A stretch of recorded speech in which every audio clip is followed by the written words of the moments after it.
क्या समझते हो? यूसीसी यूसीसी, एक देश में दो कानून कैसे हो सकते हैं? 40 करोड़ जनता वो है जो आज से पहले यूसीसी का बहिष्कार कर चुके हैं, विरोध कर चुकी है। 30 करोड़ मुसलमान भाइयों ने इसका विरोध किया, 3.25 करोड़ सिखों ने विरोध किया, 3.25 करोड़ ईसाइयों ने विरोध किया, 13-14 करोड़ ईसाई हमारे आदिवासी भाई ने विरोध किया, और 40 करोड़ लोग हम वो हैं जो पहले तुम्हारे हिंदू एक्ट बिल से तरसते हैं, क्योंकि खापे अपना कानून मानती थी। हम भी आपकी तरह कबीलों में अपना कानून चलाते थे, हमारे भी अधिकार अलग होते थे, हमारे विवाह के नियम अपने थे, हमारे वारिसों के नियम अपने थे, मगर हमारे को धोखे में दिया गया। जिस दिन हिंदू एक्ट बिल पास हुआ, हमने भी सोचा था बड़ा अच्छा कानून होगा, मगर आज हम आउट ऑफ पल रिश्ता करते थे, अपने गांव में रिश्ता नहीं करते थे, अपने परिवार में रिश्ता नहीं करते थे। आज सुप्रीम कोर्ट और हाई कोर्टों ने हमारे परिवारों को तोड़ दिया, हमारे परिवारों में शादी हो रही है।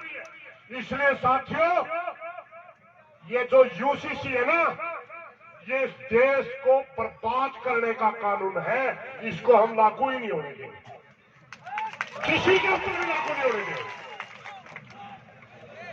जहां तक बात है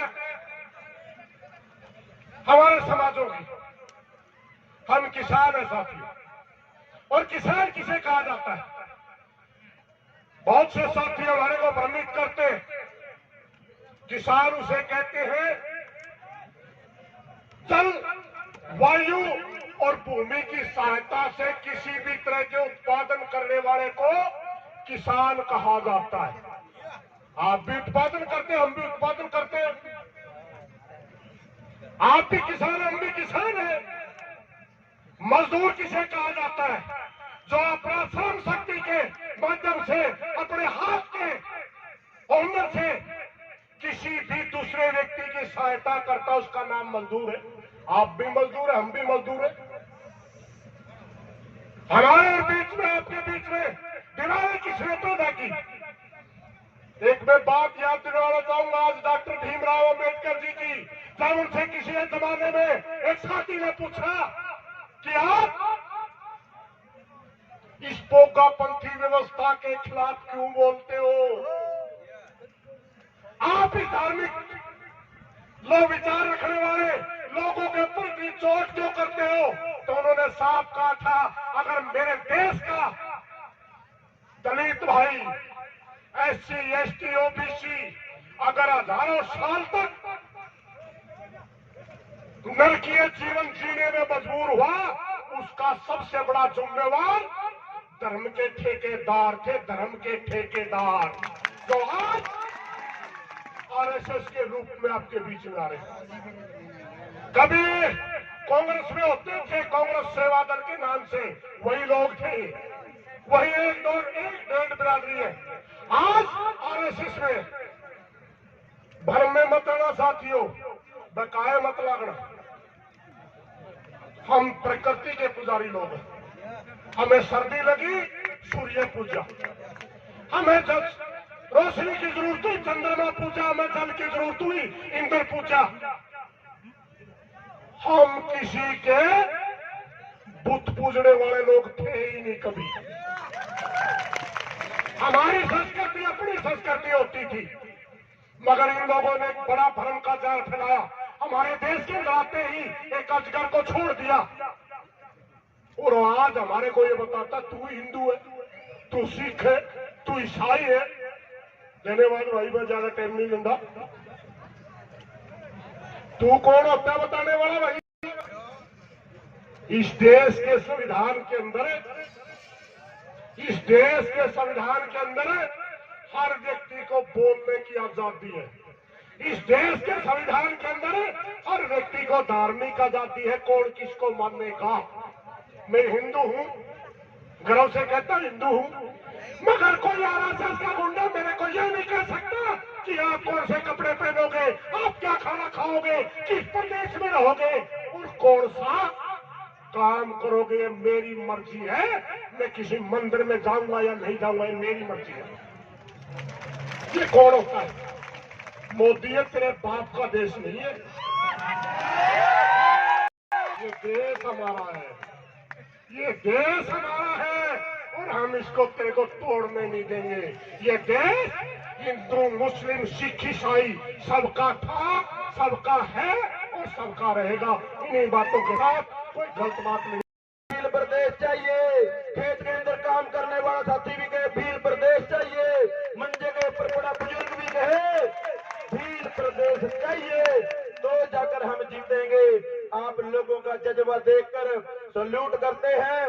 आप लोग ऐसे ही मजबूत रहें, एकजुट रहें और अपने लीडरों के हाथ मजबूत करें। एसकेएम के लीडर साहबान सुरेश कौर जी, रणजीत राजू जी, आपके बीच में जो इंचार्ज है राजस्थान के, उनकी ड्यूटी लगी है राजस्थान के अंदर आंदोलनकारी लोगों को एक साथ कर इस देश की सरकार के खिलाफ, तानाशाही सरकार के खिलाफ लड़ने के लिए एकजुट हों और पूरे देश के आंदोलनकारी इकट्ठे होकर इन देश विरोधी लोगों को इस देश से बाहर और सत्ता से पार करने का काम करेंगे। आप लोगों का बहुत बहुत धन्यवाद, आपने हमें समय दिया। आप सब लोग साथियों का जय जहां, जय भीम प्रदेश। वो भर्ती होके रेस्ट करते हैं और कांति भाई अभी ड्रोन के लिए लड़ाई कर रहे हैं। देखो फर्क है कि नहीं फर्क है? तो ये इलेक्शन और सिलेक्शन में किस मंच से पता चला आपको? पता चला कि नहीं पता चला?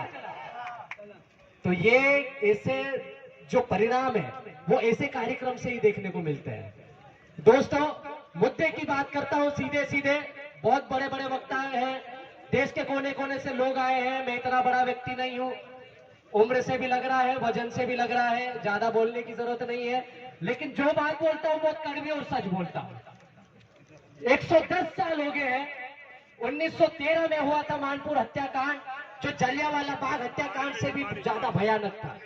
इतिहास में लिखा जाता है 1500 दिन, लेकिन तब गोविंद गुरु जी के नेतृत्व में, राणा पुंजा भील के नेतृत्व में, सरदार जो पुंजा भील थे उस समय, उनके नेतृत्व में 50,000 से ज्यादा लोग यहाँ पर एकत्रित हुए थे, सिर्फ और सिर्फ जल जंगल जमीन और अपने भील प्रदेश स्टेट की बात करने। उस समय भीलिस्तान की कल्पना की जाती थी। तो उस समय राजा रजवाड़े घबरा गए कि आदिवासी लोग का एकत्रित हो गए भाई इस पहाड़ी पे, क्यों इकट्ठे हो रहे हैं, किस चीज के लिए मांग कर रहे हैं। तो जब अंग्रेजों से बातचीत चालू हो गई है तो उनको लगा कि ऐसा नहीं हो कि ये अंग्रेज इनको भीलिस्तान सेना दे दे, भीलिस्तान प्रदेश दे दे। तो उन्होंने ही चुगली करी, जैसे आजकल के 2-4 लोग करते हैं, हमारे पीठ के पीछे चुगली। हमारे लोगों के ऊपर एफआईआर कराते हैं, हमारे लोगों को जिला बदर कराते हैं, हमारे ही ऊपर एट्रोसिटी हमारे ही ऊपर एफआईआर होती है, हमारे लोग जेल में जाते हैं। तो उस समय भी ऐसे 2-4 लोग थे हमारे साथ के, उन्होंने ही हमारे आंदोलन को दबाया। उन्होंने अंग्रेजों को सूचना दी, राजा रजवाड़ों को सूचना दी और वो लोग आए अपनी सेना के साथ में। और सेना कौन सी?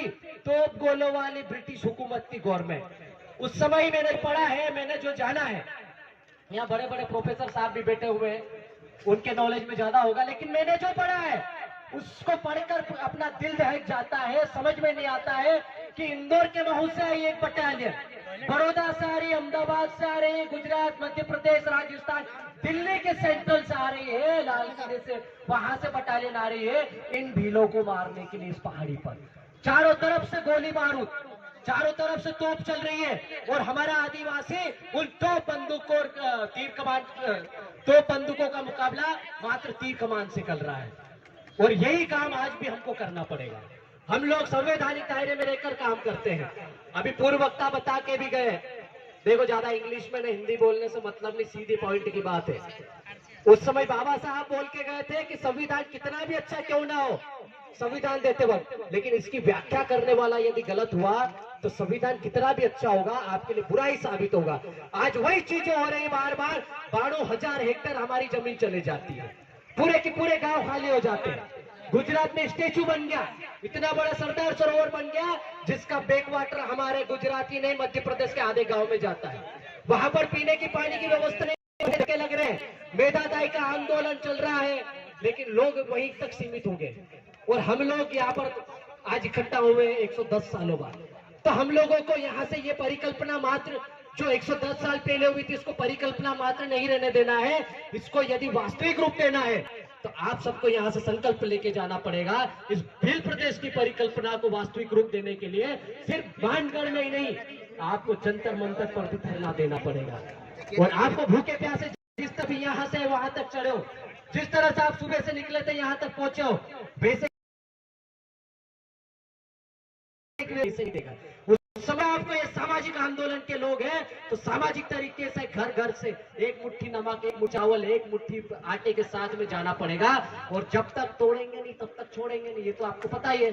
तो वैसे ही आपको करना पड़ेगा, जब तक लेंगे नहीं तब तक वापस आएंगे भी नहीं। तो ऐसा ही आपको संकल्प लेकर जाना पड़ेगा।